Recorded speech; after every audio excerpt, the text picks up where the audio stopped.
Praise the Lord, puji Tuhan, salam saudara-saudaraku yang dikasihi oleh Tuhan Yesus Kristus. Dimanapun saudara berada saat ini adalah saat dimana kita sedang melakukan perjalanan kehidupan, dan kadang-kadang kita melewati masa-masa yang uncertain, yang tidak menentu.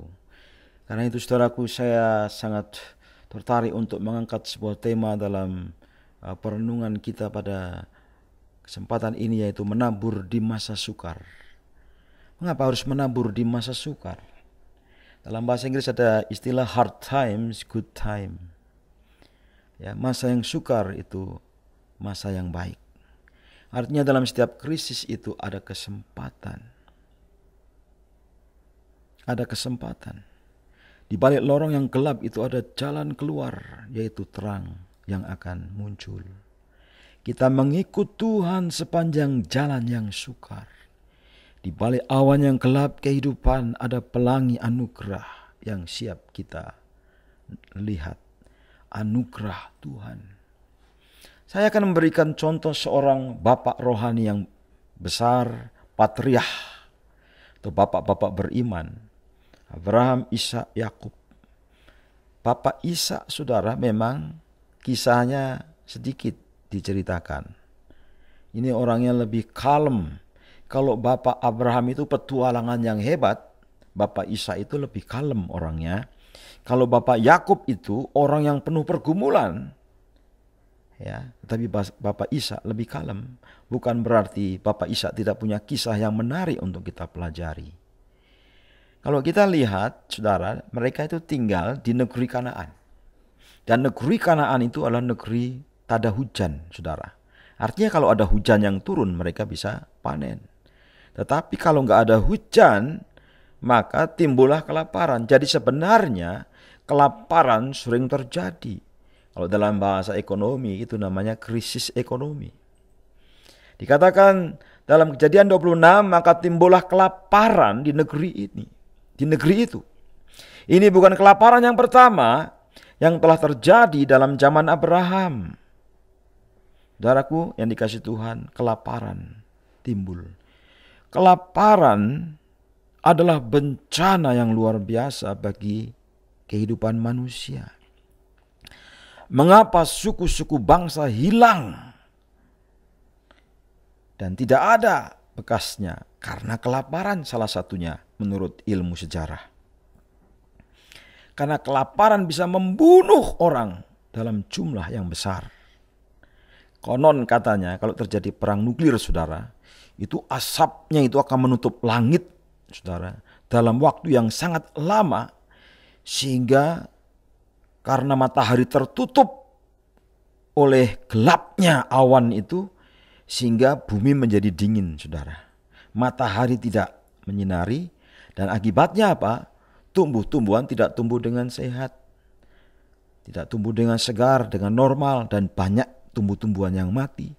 Dan saudara bisa tahu bahwa kelaparan itu bukan sesuatu yang terjadi hanya masa lampau, tapi juga hari-hari ini.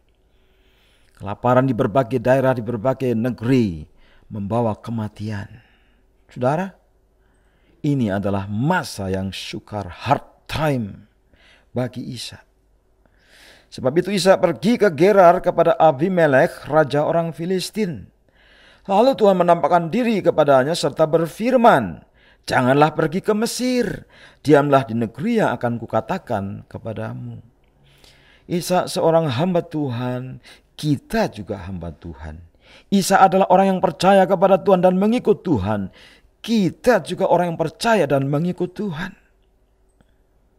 Saya berdoa supaya rahmat Tuhan bagimu dan bagi keluargamu karena engkau mengikut Tuhan. Anugerah ditambahkan, diamlah di negeri dan berlakulah setia, dengar suara Tuhan dan hidupmu akan aman. Kemudian Tuhan berkata, "Tinggallah di negeri ini sebagai orang asing, maka aku akan menyertai engkau serta memberkati engkau. Sebab kepadamulah dan kepada keturunanmu akan kuberikan seluruh negeri ini, dan aku akan menepati sumpah yang telah kuikrarkan kepada Abraham ayahmu. Saudaraku yang dikasihi Tuhan, yang paling penting dalam hidup ini, kalau kita ingat ikat janji, covenant, berit dalam bahasa Ibrani. Dan itu diteguhkan dengan sumpah, diikrarkan kepada Abraham. Ada Abraham yang menerima perjanjian, Ishak menerima perjanjian, Yakub menerima perjanjian. Artinya bahwa Allah yang berjanji pada masa lampau adalah Allah yang menyertai Ishak pada masa kini dan akan menyertai anak cucunya di masa yang akan datang, keturunanmu di masa yang akan datang.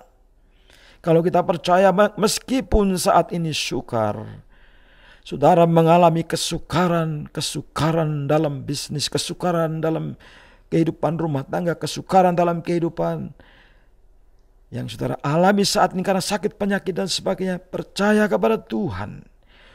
Tuhan menyertai. God upon you. God blessing upon you. God be with you. Tuhan menyertaimu, itu yang paling penting. Seperti Tuhan menyertai Ishak. Dan Tuhan meneguhkan perjanjiannya kepada Ishak. Aku akan membuat banyak keturunanmu seperti bintang di langit. Dan aku akan memberikan kepada keturunanmu seluruh negeri ini. Dan oleh keturunanmu semua bangsa di bumi akan mendapat berkat. Keturunanmu, bukan keturunan-keturunanmu. Semua bangsa di bumi akan menjadi berkat. Artinya bahwa Abraham, Ishak, Yakub dan anak-anak keturunannya itu menjadi line of salvation, jalur keselamatan, menjadi cara Tuhan untuk memberkati bangsa-bangsa di bumi ini. Dan berkat yang paling indah, berkat yang paling menakjubkan adalah berkat keselamatan bagi semua bangsa di muka bumi ini.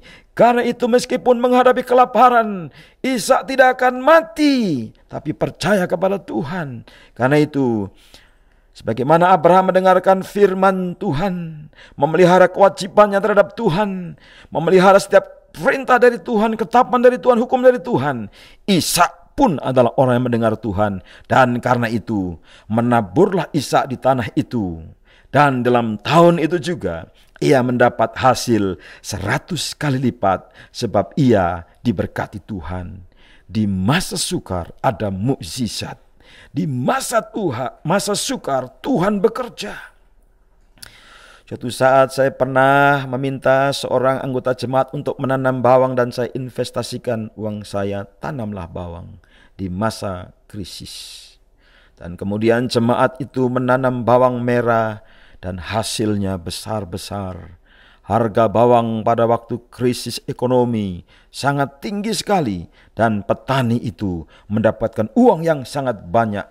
Rumahnya yang reot, rumahnya yang gubuk, yang panggung, dibangun menjadi rumah gedong. Saudaraku yang dikasihi Tuhan, kalau kita percaya kepada Tuhan, saudara ikut Tuhan, tidak perlu takut akan masa sukar. Percaya kepada Tuhan, bahwa berkat Tuhan itu akan menyertai saudara ketika saudara taat dan mendengarkan suaranya.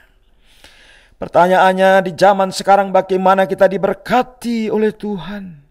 Bagaimana saya diberkati oleh Tuhan? Kita belajar dari kitab Torah, Ulangan 11 ayat 7-12. Tuhan berjanji kepada umatnya, sebab matamu sendirilah yang telah melihat segala perbuatan besar yang dilakukan Tuhan. Saudara, apakah perbuatan besar yang Tuhan lakukan di masa lampau dalam kehidupan saudara? Ada banyak perbuatan besar yang Tuhan lakukan. Saudara lahir ke dalam dunia, itu adalah mukjizat. Saudara bertumbuh menjadi dewasa seperti sekarang ini adalah mukjizat. Saudara ketemu dengan Yesus, menjadi orang Kristen, lahir baru adalah mukjizat. Saudara ketemu dengan jodoh adalah mukjizat dari Tuhan. Karir saudara bagus adalah mukjizat dari Tuhan. Hitunglah berkat Tuhan. Itu sebabnya kalau kita tidak menghitung berkat Tuhan, kita lupa. Hitung satu persatu, kita akan takjub dibuatnya. Tuhan memberikan nafas kepada saya. Tuhan memberikan denyut jantung kepada saya. Tuhan membuat organ-organ tubuh saya sehat. Itu adalah pekerjaan yang luar biasa. Dan yang berikutnya saudara, karena kita sudah diselamatkan, kita sudah dipelihara Tuhan, maka itulah tugas kita.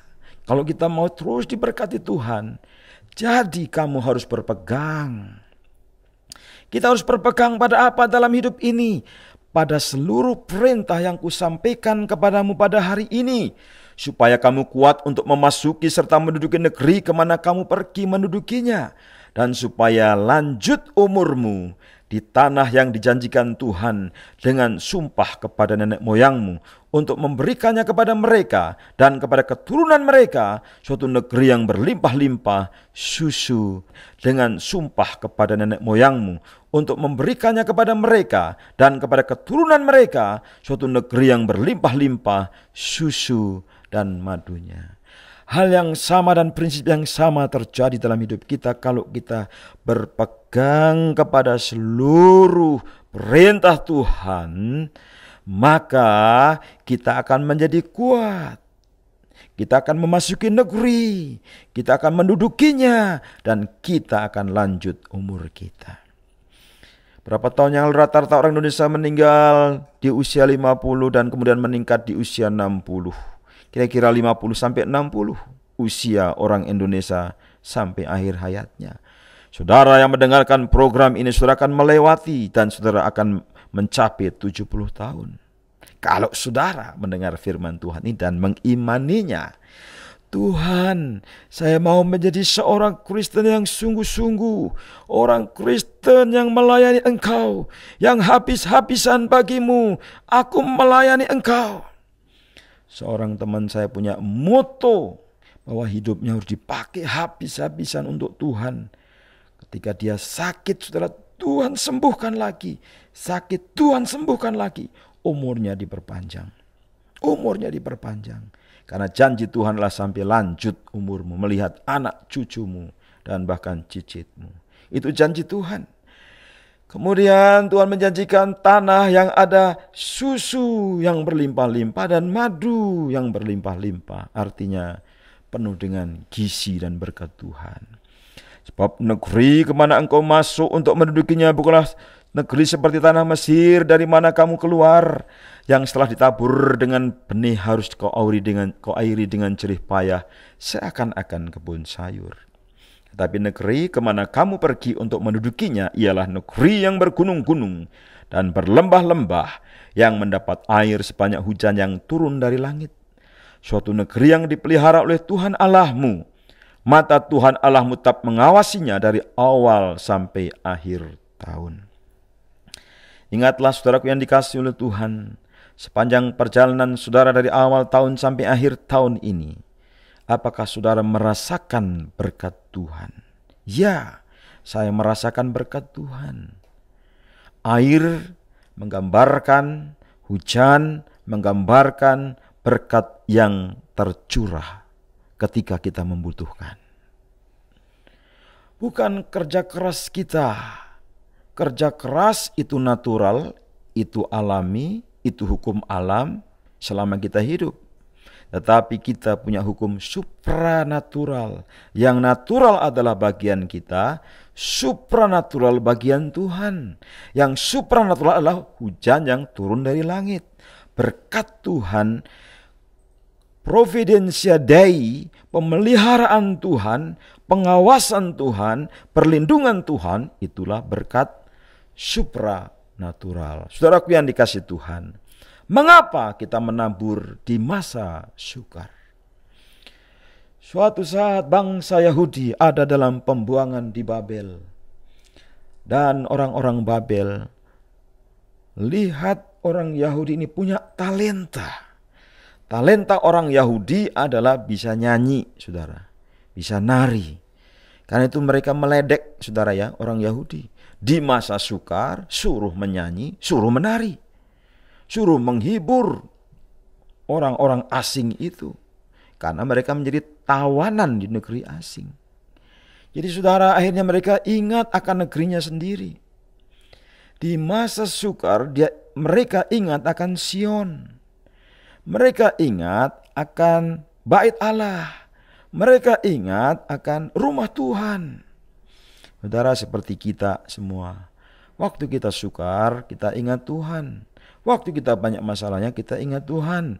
Tapi pertanyaannya, waktu kita baik-baik saja, apakah kita ingat Tuhan? Saya harap saudara tetap ingat Tuhan di masa sukar maupun hari baik.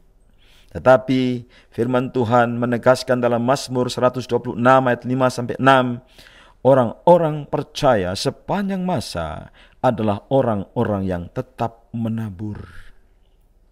Meskipun dengan mencucurkan air mata.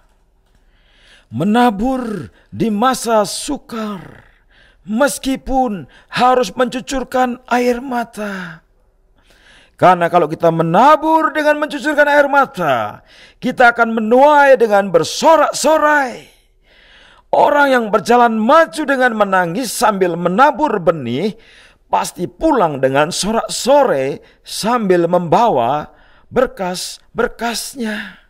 Saudara yang kasih Tuhan, ada banyak orang yang begitu pelitnya untuk menabur, yang begitu sukarnya untuk menabur, hitung-hitungan kalau menyambut hamba Tuhan, hitung-hitungan kalau melayani Tuhan, hitung-hitungan kalau untuk berkorban.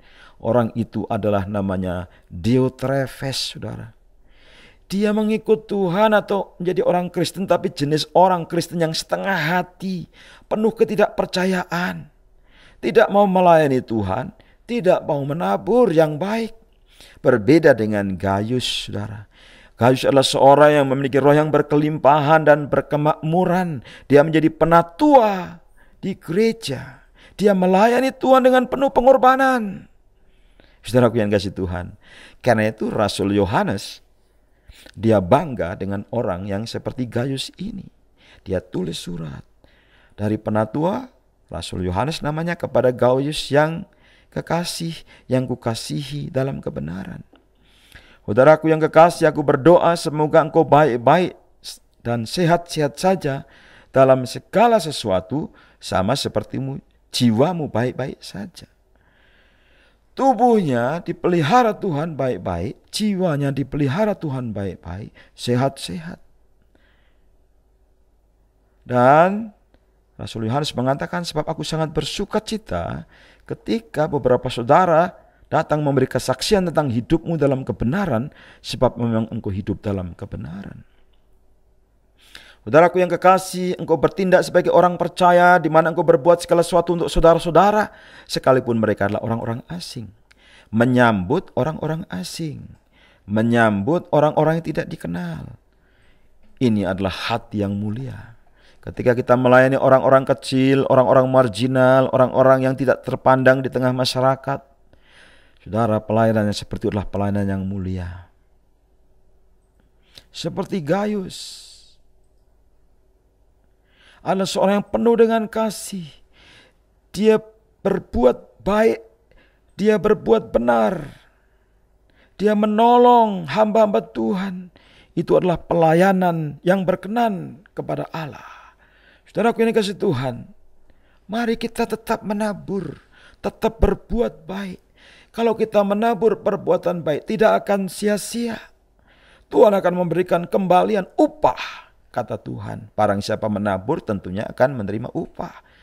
Yesus mengatakan, benih yang ditabur di tanah yang subur berbuah 100 kali lipat. Tadi seorang yang bernama Bapak Ishak juga menabur pada masa sukar, berbuah 100 kali lipat. Artinya berkat Tuhan dicurahkan ke atas orang-orang yang menabur, dan berkat Tuhan berlimpah-limpah. Dari hati yang paling dalam saya mengucapkan terima kasih kepada saudara-saudara yang selama ini menabur untuk pekerjaan Tuhan melalui pelayanan-pelayanan misi.